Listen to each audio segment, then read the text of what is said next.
Yan na po guys, tapos na po.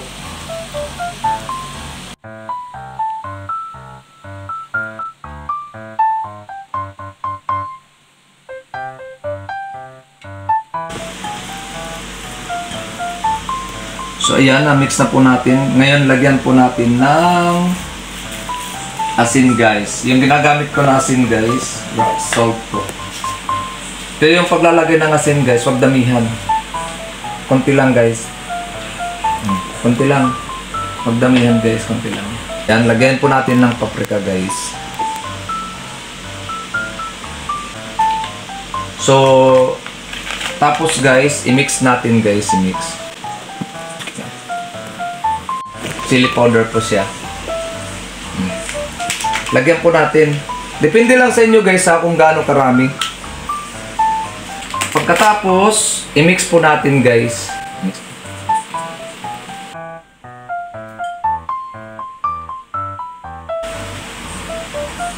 Depende lang sa inyo guys ha, kung gaano karami guys.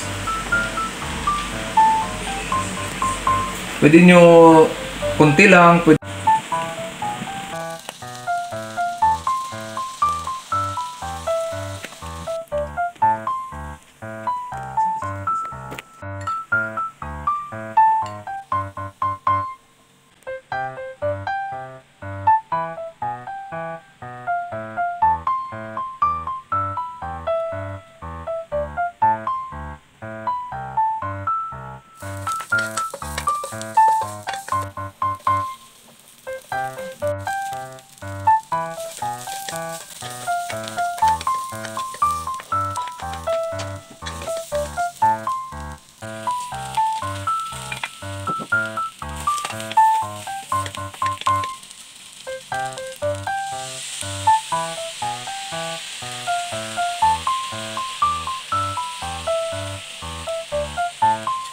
Mix lang natin guys.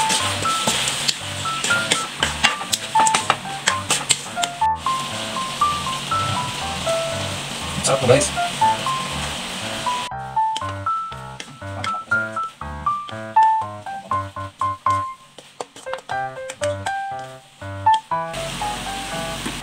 Yan na po guys, tapos na po.